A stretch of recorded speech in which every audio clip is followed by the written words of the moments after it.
Hey, what's going on, guys, and welcome back to another episode in my Football Manager series. This is episode number 15, and today we're returning with a brand new season as our third year at the Vitality gets underway.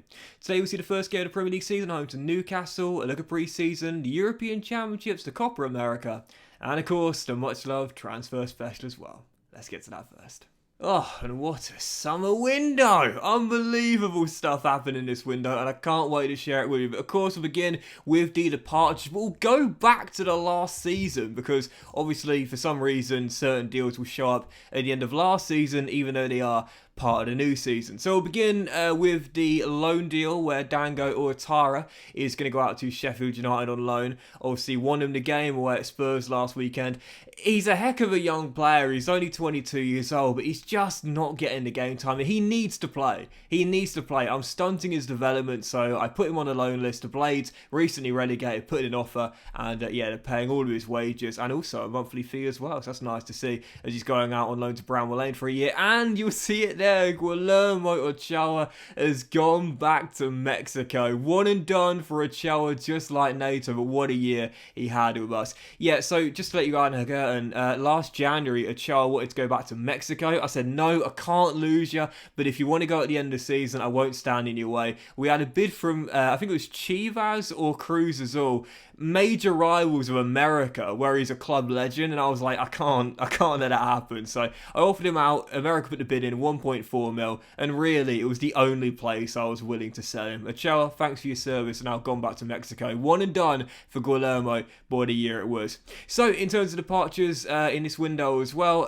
you'll see a couple more loan deals of interest. Antoine Semenyo has gone back on loan, this time to Monza in the Serie A. Once again, James Hill's joined Freiburg for a second straight year on loan. I love the loan fees I'm agreeing for these players here, and the full wage as well. You'd love to see that.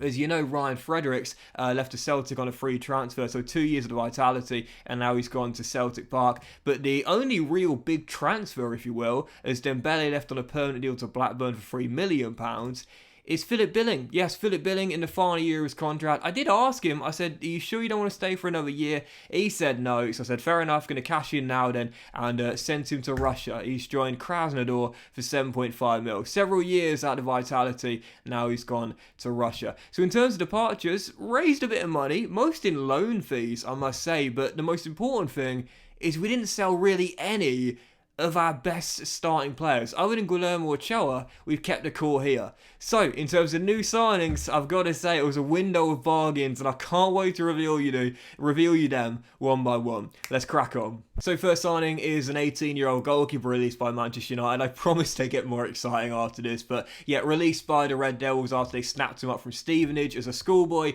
and we just took a punt because why not? Very small contract. It'll go straight into our under 21s. He's got good determination, and the base stats aren't too bad for a young goalkeeper, so long way to go, but I promise they get more excited after this one. Starting with another freebie, which I must say I'm really, really happy about. I don't know how you pronounce the first name. Naitan Nandes? I think that's how you pronounce it, but Nandes is in. You might know about this guy if you've got an interest in South American football, all are in the Serie A as well. Played 5 years at Cagliari in the Serie A, stayed with them in the Serie B, got them back to the Serie A, but let go on a free transfer. Nandes is a really, really hard-working, industrious midfielder. He's got my favourite personality type in the game, perfectionist, physically, fantastic natural fitness at 18, really crucial on any player, let alone a central midfielder that runs around a lot. But mentally, this is where the guy excels. Yes, technically, he's solid. Mentally is where he excels. 17 aggression, 15 bravery, 15 concentration, 18 determination with 16 for teamwork and work rate as well. Put it this way, he's a Doc sort of player. Hard worker, industrious midfielder. And to me, whilst we are overloaded through the middle of the park, I actually think personally he'd do well as a right back. So right now I'm retraining him to play right back in this team, because to me I think he'd do really well there. Yes, his crossing isn't the best, but great tackling, really good positioning, and of course great energy and work rate as well. So to me, yes, he's a midfielder by trade, but I see his future in the right back position. And in the summer of free transfers, this isn't the first or last player you'll see signed on a free transfer, but it's another South American coming in on a freebie. Duvan Zapata, a little bit older, but still got it at 33 years old. Now, I'll be honest here, he wasn't my first choice for the striker role. Several strikers got released, and I'll show you the one I really wanted soon, but he's not a bad choice, if not my first. But Duvan Zapata, as we know, the Colombian international, so strong. Made a name for himself in Italy after moving on from Argentina, first with Napoli, then with Udinese, then with Sampdoria, but he spent the last several years playing for Atalanta. He was on loan at Everton last year and only scored the one goal in the Premier League. Not great for his first taste of Premier League football, but I said under Sean Dyche, maybe you're not getting used in the right role. Here, you'll be a backup, yes, but I'm pretty sure you'll get more than just the one you had last year at Goodison Park. So yeah, Zapata in on a free transfer. And again, 33 years old, so he's getting on, don't get me wrong, he'll turn 34 during the season. Put it this way, Zlatan got 3 goals last year at 42. Zapata, almost a decade younger, can definitely get a few more, I'd say. Now, as I said a minute ago there, Zapata is such a strong striker, everyone knows that. He's a great target man, can hold the ball up really well with a 6'2" height, good jumping, great balance, very underrated on a striker, and again 18 strength as well. So physically he's still got it at 33 years old. Mentally, again, great target forward, the anticipation, the aggression, the decisions, and the teamwork as well. And technically too, despite only 1 goal in the Premier League last year, 16 finishing, 16 heading, he's got 14 penalties as well, not bad whatsoever. Again, as a target forward, that's his best role, but in this system we play with pressing forwards, and even there he'll still be good. Great strength, decent enough work rate, with very good teamwork and off the ball as well, and anticipation and solid mentals up there too. So Zapata in on a free, and I'll definitely take that. Next up, welcome back to Bournemouth, Callum Clutch Wilson. Yes, buzzing with this one. Another strike coming in on the back of Zlatan retiring, and welcome back to the Vitality. Callum Wilson. Now, he's only here on loan from Newcastle. Don't think I've splashed the cash on another player in his 30s. He's only here on loan, but I'm really happy with this one. Now, as we know, Callum Wilson came through the Coventry City Academy, got his big break with Bournemouth, and had a great few years at the Vitality. In the end, was snapped up by Newcastle for £20 million in the 2020-21 season. And whilst he's still been getting the goals this year, throughout this save as well in the last 2 seasons, Eddie Howe's mainly used him as a backup striker. So in the end, with 1 year left on his deal, decided to loan him out for more first team football. And I didn't tell Eddie this, but it'll be a backup striker here as well. Yep, Callum Wilson in. We're only paying 36 grand a week of his wage as well. He's on a 90 grand a week contract. We're not even paying all of that yet. They're just 40% of the wages here at Bournemouth, and no monthly fee as well. There's no mandatory future fee either. So if I want to buy him, I'll have to negotiate a fee with Newcastle next summer. But to be honest here, I don't think I will. I think Newcastle will either probably release him or trigger a 1-year extension. So either way, it'll probably be a one and done return for Callum Wilson, but I'm totally fine with that. Wilson, as we know, really good goal scorer. He gets you goals wherever he is, either at the Rico, the Vitality, or at St James's Park. He's not as quick as he used to be, no doubt about that, now at 32 years old, but mentally, he's a great kind of like aware poacher striker, if you know what I mean. Off the ball, 16, really solid. 15 decisions, 15 composure, 15 anticipation as well. And again, technically 18 for finisher, with 12 first touch and 13 technique isn't too bad either as well. So Wilson, he's a pure goal scorer. We know we play a pressing forwards, but sometimes you just need a lethal finisher in front of goal. Callum Wilson can be that guy. He was at the Vitality for several years. Dennis and James, and now he's back on a 1-year loan deal. Callum Clutch Wilson, welcome back to the Vitality. So 4 down, 4 to go, and I've got to say, these final 4 signings are, in my opinion, sublime. When you talk about the bargain of the window, well, there's 4 remaining, and really, it could be any of them, to be honest here. And we'll start off with the man released by Real Madrid. He might not have become a Galactico, but he can become a superb player at the Vitality. Antonio.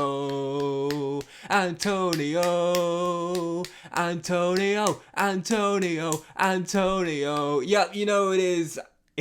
Luka Modric. No, it's Antonio Blanco, released by Real Madrid in the summer, and what a pickup this is. Now, whether he lives up to the hype he showed right at the early stage of his career, I guess we'll have to wait and see, but let's be honest here, is he worth taking a punt on a freebie? Absolutely. Now, last year with Real Madrid, he played 22 games in La Liga, granted, practically all of them off the bench, but even so, he got quite a bit of game time last year at Real Madrid, but in the end, decided to test the water and not sign an extension at the Bernabeu, and we picked him up on a 4-year deal, 47 grand a week. That's not bad, is it, for a young Spaniard at 24 years old and still getting better. Now, Blanco, to me, is one of those players that could be a bit of a jack of all trades, really, but primarily, I'd say better sitting deeper than going forward. Physically, really, really good stamina and balanced physicals outside of the poor jumping at 5'9". Not too important for a central midfielder, but mentally, really solid all across the board here. Really nice yellows all the way through, and a couple of good greens in determination, and also leadership as well, which is quite nice because we don't have many leaders in this team here, to be honest. That's quite nice there, a nice little good stat, even though we won't have him as captain or vice captain for a long time, I'd say. But even so, 70 determination, 15 teamwork, 15 work rate, a holy trio, really, really good there. And technically as well, very comfortable on the ball. 14 first touch, 14 passing, 14 technique,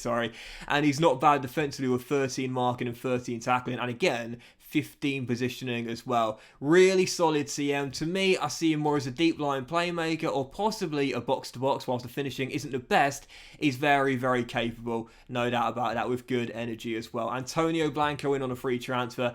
I don't know if we'll live up to the hype, but on a freebie, I couldn't say no. And speaking of 24-year-old freebies, oh my goodness! I did it! Bournemouth pulled it off. We snatched him away from Spurs. Everyone thought he was going to North London. In the end, he pops down south to Bournemouth instead. Yet welcome to the Vitality on a free transfer. Max Aarons, what a steal. And it was a steal. There was interest from Spurs. Everyone thought he was going there. But as soon as they dropped off on the interest, I quickly approached to sign him. And Max Aarons is in on a free transfer. No income tax, no VAT. Signed for Bournemouth on a free. Yes, Max Aarons is in. Absolutely buzzing with this. And as we know, it's funny to think he's only 24 years old. It feels as though he's been around for about a decade. But that's because he burst on the scene so young at Carrow Road. And they're starting right back since the age of 18 years old. He's had a couple of years in the Premier League. Well, 3 years now in the Premier League with Norwich, as they're a bit of a yo-yo team. But last year, relegated once again, back down to the Championship. Max said, you know what, I've had enough of this yo-yo lark, I'm getting dizzy, so I'm going somewhere where I know I'll be a starting right back and also a regular first team player. Bournemouth, match made in heaven, and on a free transfer, you got to love it. 60 grand a week, 4-year deal down. It is a minimum fee release clause to clubs and Champions League of 61 million pounds. I wouldn't be surprised if that gets met at some point, because this guy is a really, really class right back. And again, at just 24 years old, is still getting better. But as we know, Max, physically, really, really quick and great energy with 16 stamina. So important on the modern day wing back. Mentally, again, solid all across the ball with the holy trio there being 17, 15, and 16, and technically as well, solid going forward, 14 dribbling, good on a wing back, 13 passing, and defensively, 13 marking with 15 tackling and 14 positioning as well. What a signing on a freebie and an absolute bargain and then some. Mate, what a heist that was. Absolutely class. Snatched him from underneath Spurs' nose and he's ours. I'm buzzing with that. Absolutely buzzing. And whilst he might be the bargain of the window, the following two signings, the only players I spent transfer fees on, were still really good deals as well. And we'll start off with our new goalkeeper between the sticks. For a third year, we've got another goalkeeper coming in. Welcome to Bournemouth, Georgi Mamardashvili. Yes, the Georgian international is in, and what a great deal this is. Last year at Valencia, at the Mestalla, they had a solid season in La Liga and won the Europa Conference League as well. But despite going into the Europa League, for some reason, Valencia just had a bit of a clear out, listed loads and loads of players, and for Mamardashvili, 8.5 mil, flat fee, what a bargain. Because last year in La Liga, he got 14 cleats in 38. He was the fourth best goalkeeper in La Liga last season. And I've got to say, I'm really excited about the young Georgian international. And I know I've got a few Georgian football fans that follow me, so I'm sure you'll be pleased about this. Now, Mamardashvili, obviously again, so young, just 23 years old, though of course will turn 24 next month, but he's only going to get better. He's an absolute giant. Georgie the Giant giant, 6'6" with 17 jumping as well. Don't expect this guy to lose too many balls in the air, lose track of balls in the air when they're floated into the middle. And again, mentally, reasonably good here. Not great, I'll be honest, for a goalkeeper, but he's 23 years old. This will come in time over the course of his career, I'd say. But, you know, his goalkeeping attributes in general are quite solid. 16 reflexes, 14 passing and 15 kicking, quite important on a modern day goalkeeper and a sweeper keeper as well. But it's his aerial game that's his best asset. Again, at 6'6", he's a giant, but 15 aerial reach and 16 for command of area and communication. If you remember last season, I bemoaned the fact we conceded a lot of goals through set pieces and crosses into the middle. Well, with a goalkeeper like Mamadashvili that will come for crosses and be commanding at 6'6" as well, that should hopefully see us plug some gaps from set piece goals we conceded. One-on-ones at the best, admittedly, but again, sweeper keeper, really, really solid with his passing, good with his feet, and again, a giant in the air that should deal with a lot of high balls floated into the middle. I'm happy with that, and for 8.5 mil, 40 grand a week, that's a really good deal. Really, really solid transfer there. So final signing of the window, it was not a club record signing, but it was close to being one, of a £23.5 million. I didn't really want to spend that much money on him, but it's well under market valuation, and he's my sort of player. Welcome to the Vitality. Scott McTominay in from Manchester United for £23.5 million. Through the Manchester United Academy, became a regular over the past few years, and now at 27 years old, Erik ten Hag put him on the transfer list after only playing 11 games in Manchester United's title-winning season last year. And I said, Scott, if you're not getting the game time there, you definitely will here. So Scott McTominay is my sort of player. And again, whilst I didn't really want to spend close to our club record fee on the guy, it's well under market valuation. And at 27 years old, he's in the prime of his career right now. And he's my sort of player as well. If I'm going to spend the big bucks on someone, and right now 23.5 mil is big bucks for a club like Bournemouth at this stage in the save, it's going to be a player like this. He's literally the blueprint of a Docks player. Now, physically, this guy is a giant. He's 6'4", so he's really tall and dominates the midfield with his presence. But again, his body is superb. He's not the slowest, but look at this man. 17 jumping, 17 natural fitness, and 19 stamina with 15 strength as well. If you've seen a picture of this guy's body, he's shredded. Like, this guy is really, really shredded. I love how well he takes care of his body, and clearly it translates into the FM stats as well. But whilst technically, admittedly, Manchester United fans will tell you this, he's not the best. Everyone accepts that. Passing 13, some might say that's a bit generous, to be honest, but 15 tackling is good. But it's mentally where he excels. And when I say excels, he really does stand out. 17 aggression, 16 bravery, 14 concentration, meh, okay. But 18 determination, 18 teamwork, and 15 work rate, which to me should actually be a little bit higher. I think it should be around 17, 18 as well, to be honest. He's a great, mentally strong central midfielder with a tremendous amount of energy and a great body on him as well. Scott McTominay is in. It is a 5-year deal. It is £90,000 a week. It's a lot of money, but it's still a wage cut, to be fair. But again, a 5-year deal, same salary as Kyle Walker-Peters, and there is a minimum fee release clause to clubs and challenging for £60 million. But I think Manchester United might possibly buy him back one day for that, but I don't see anyone else meeting that, so I think we're safe there. But a 5-year deal, we've locked him up for his prime, and Scott McTominay is in for 23.5 mil. And again, he's a winner. He's won a few things with Manchester United. Premier League last year, the year before that, the Europa League,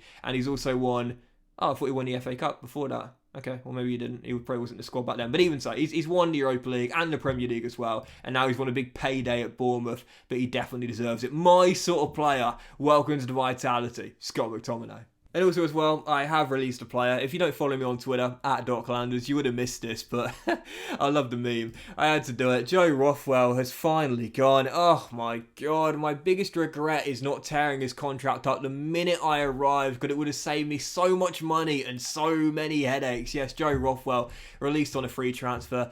What was he doing on 30 grand a week? Honestly, so not worth it. And it's very rare that a free transfer can be considered a waste of money, but this one definitely was. Came in from Blackburn, but I barely played him. Whenever I did play him, I'll be honest here, he was pretty trash. But yeah, Joe Rothwell gone. I swear to God, I offered him out to clubs in the summer on a free transfer, and yet still no one would take him off my hands because he was on 30 grand a week. No one's going to pay 30 grand a week for this guy at now 29 years old. But in the end, I mutually terminated his contract. Cost me a bit of money, but it would have cost me more had I just kept him. Big regret was not releasing him basically as soon as I came in. He was just not worth 30 grand a week, and finally his wages are off the books. So there we go. So in the finances right now, as you can see, we're down to £5 and just under £250,000 here. I'll be honest, I was doing such a great job with this transfer window until I signed Scott McTominay. We were close to 30 million till I did that, but to be fair, it was worth it. McTominay's definitely worth more than what we paid for him. So just over 5 mil. We're still in the green anyway. And as you see the wage bill right now, I'm still really happy about this. It's actually going to go up to around 1.2 mil as soon as the McTominay deal gets added to this. But 1.2 mil is still less than the Bournemouth board was spending on wages when I took over. So even though McTominay's going to go on 90 grand a week like KWP, it's still going to be a smaller wage bill per week than when we arrived. I tell you, I'm really happy about this. I feel like I'm doing a tremendous job at dealing with this tough financial situation. So I would say with the squad as well, like right now, I still feel as though the mantra needs to continue to be repeated. Slow and steady. Trust the process. We're getting there very slowly. We're continuing to get better slowly, really, really slowly. And, you know, it is true. Like, we are still not making, like, giant leaps forward. But financially, I think I'm doing a pretty decent job here. You look at the team and our best starting 11 compared to what we had last year. Again, we've lost a Chell. We've replaced him with a much younger goalkeeper, 15 years younger. Just as good, I would say, and going to get better as well. We've brought in Max Aarons at right back, so at full back we've got slightly stronger as well. We brought in McTominay through the middle of the park and 2 younger strikers on the bench for Dominic Solanke as well.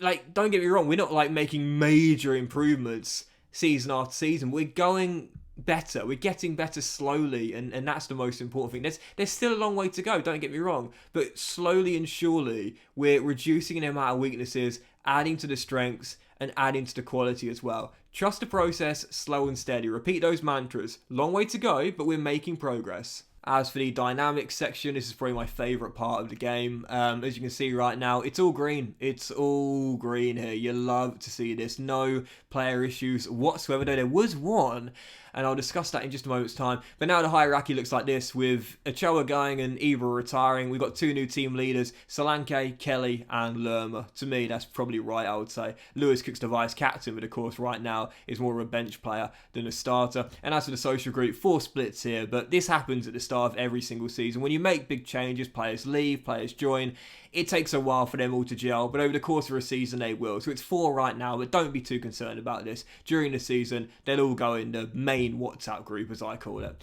So I know you want to know what happened in the summer with the Copa America and also the European Championship as well. So we'll start with the Copa America, where as you can see, Brazil were the winners this year. They beat Japan, an invitee, by 6-0. I wouldn't say it's a pet peeve of mine, but there's invitees of the Copa America, of course, because there's only 10 CONMEBOL nations. To me, like, I mean, we had Qatar, I think, in one of the recent ones as well.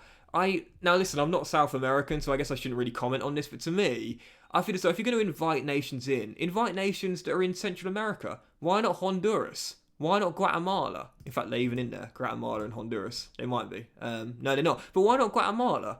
Why not Honduras? USA, I kind of get, a North American nation. You can throw in Canada and Mexico if you want as well. But why Japan? And then again, why Qatar a couple of years ago? If you're going to invite nations in, it's like bloody Australia in Eurovision. It makes no sense. Do you know what, though? One thing I will say is congratulations to NATO. And in the end, his decision to Bournemouth kind of paid off. Yes, he's still stuck on 1 cap, but you'll see it down there. Copa America medal in his on his mantelpiece now. On his mantelpiece. Fair play. I'm not bitter anymore. He got the call-ups he wanted. Whilst he still hasn't got another cap, he's a Copa America winner, and he'll cherish that forever. So fair enough, Nate. We still love you, Nato. We still love you, mate, and I'm sure one day he'll come back as an under-18s goalkeeping coach or something. But anyway, as for the European Championship, well, you see the winners this year were, France. Yes, France picked up their third European Championship in their history after winning back in 2000 and also 1984 as well. So France, their third European Championship in history, to beat Italy in the final by 3-1. And as I show you the tournament tree here as well, these were the knockout stage. Their path was beating Italy, Belgium, Germany on pens, and also Albania as well. And as for the groups, I don't like this. I really don't. I know I'm a bit old school. I know I can be a bit of a traditionalist sometimes, but please, no, UEFA, FIFA, don't do this with the World Cup and the Euros. Please don't do it. I understand, but I don't like it. It's not right. So, a couple more things to show you before the first game of the season. The first is that we're once again improving our training facilities. That will be completed around November, December time, I think, in 4 months' time. So, yeah, pretty pleased about that. So, they're going to go up from what they are now, which is great, to excellent. I think that's how it goes. I think it goes good, great, excellent, state of the art, I think. So right now we've got great training facilities, but after this one, it'll be excellent. I think. I always get this wrong, but I think it's good, great, excellent, and then state of the art. So we're moving up from great to excellent, and then there'll be one more to go before we reach the max. I'll tell you what, like when I took over, they were average. Now they're going to be excellent in 3 years. Like, if they don't at least name like a pitch after me or something, I'll be fuming, honestly. Should be like the Docks youth pitch. Well, no, it's because training, but it should be like the Docks Training Centre or something. I'm building these buildings myself here. And also as well, a look at pre-season. As you can see, we had our little tour of America, that little cheeky Vitality Cup, and got the testosterone flowing in that game against our local rivals as well. Lovely stuff. I feel like I'm missing something, but maybe I'm not. Competition expectations, same FA Cup and Carabao Cup as last year. The board don't care. Premier League has jumped up from avoid relegation to just finish mid-table, but because we are slowly but surely getting better, that should be doable. We've been a mid-table team for the past 2 years. The media this year think we'll finish in 16th place. To me, I think we'll finish higher than that personally. I think we'll finish around here this year, and maybe if we're very lucky, sneak into the top 10. But I really don't think we should be in any danger of the bottom 3 this year. I think we're good enough. I really, really do. Granted, the Premier League is so strong, don't get me wrong, but I think we're good enough personally. I really do. Right, let's jump into the first game of the season then. It is Sunday afternoon. It is Newcastle United, but it's not Eddie Howe's Newcastle. It's Jose Mourinho's. Do you remember the season finale? I said, where's Jose? Not a Roma anymore. He sat a year out, and now he's gone to St James's. Interesting stuff indeed. So, heading into the game, this will be our team. It's the 4-3-3 Gegenpress we're so fond of, and right now in the injury report, no one's injured. This won't last long, but of course Wilson's ineligible to play against his parent club. So this will be our team. Georgie makes his debut, and the back four is Walker Peters, Kelly, Metham and Max Aaron's right back. Scott McTominay and Batterina are through the middle, and also on Batterina as well. He said he wanted to leave. In the end, I offered him a new contract. It's on the table. He's agreed to it provisionally, but there is major interest from Dortmund. I'm not going to sell him for under the release clause. If Dortmund want him, they're paying 48.5 mil. At the moment, it's just interest, but will he sign a contract? I guess we'll have to wait and see. It's on the table, it's up to him now. Anyway, on the wings, Traore and Tavernier and Solanke up top as 3 players make their debuts today. On the bench, Travers, Zabani, Nandes, Lerma, Cook, Blanco, Brooks, Anthony and Zapata as well. First game, only game, Newcastle, season opener. Let's see if we can win on the opening day for the first time in the save. Come on, you cherries. No income tax, no VAT. Signed for Bournemouth on a free. Black or white, rich or poor. Max Aaron's tell us to score. God bless Max Aaron's. I love that. I got it from Peter Crouch did a podcast with Joe Cole, and he said that I can't remember what team he said. He played for a team very early in his career, a bit of a journeyman in the early years, Peter Crouch. And the fans were singing that song. Traore should have made it 1-0, and Emi Martinez denies him. But I think it was no income tax, no VAT, 60,000 transfer fee or something. It's so good. It's so good. Anyway, still 0-0 here, with a bright start from the Cherries. as we look for another opportunity. Lloyd to KWP. And now back to the captain, and now back to Metham as we keep hold of possession and send it long to Tavernier. And is that a pen? I think it might be a penalty. 3 minutes in, and Solanke has the chance to give us the lead. Oh, yep, there it is. I very, very rarely see that disallowed. Penalty, Bournemouth. Dominic Solanke opens his account for the season. 2 straight years he's been our top scorer. Can he do it for a 3rd straight? Almost definitely. No income tax, no VAT. Signed for Bournemouth on a free. Brilliant. Still 1-0. Bournemouth in front. Perfect start. And now another chance here. 18 minutes in from the free kick, which Solanke heads just over the bar. Man, it's all Bournemouth start this game off here. KWP, McTominay, Traore, jinks around his man, but hits it straight at Martinez, who tips it over the bar for a corner. Gotta be honest, we should be at least 2 goals up here. We've had the chances. The Argentines made a couple of good saves, but really, we should have at least another one in the bag here. Still only leading by 1, and our defence at times can be a bit shaky, so not sitting pretty, if you will, despite having the lead. And that'll do it for the break. By the way, just before we go on, that striker I mentioned earlier that I wanted to sign, Victor Gyökeres, you'll know him if you're a Championship watcher. Made his name at Coventry over the past couple of years. Really great goal-to-game ratio, released on a free. I had him on trial, right? I let him do his training with me, yeah. As soon as he was released, he spent a week with me and he said, right, I'm on to Brentford now. I was like, what? I've given you a contract, you agreed to it. And then he left me to Brentford, the cheek. Shouldn't have even let him get his fitness up here. Anyway, 1-0 up at the break, and as things stand, who cares about Victor? Because right now we've got Solanke leading by a goal. I'm going to say things are going well, but I know you're capable of even better. Second half to begin. Play like this, we'll get a second goal, I'm sure. But until we get that, I'm not going to feel too confident. Yep, here we go. 20 minutes after the restart, Newcastle looking for that leveller. And I wouldn't be surprised if they get it here. But Traore's had a great game today, wins it back, and now forward we go. Scott to Kelly. And we'll work our way forward. McTominay to Batterina, the kid. Great ball through. Tavernier makes it 2. And please, Martin, please, please, please, sign that extension. I know Dortmund are interested, but I'm giving you a payday. I'm doubling your salary. Please stay at Bournemouth. No one had more assists in the Bournemouth team last year than Batterina. He's so creative. Great through ball. And Tavernier makes it 2. Please stay, Martin. No income tax, no VAT. Signed for Bournemouth on a free. Oh, Georgie, what are you doing? Oh, Kelly.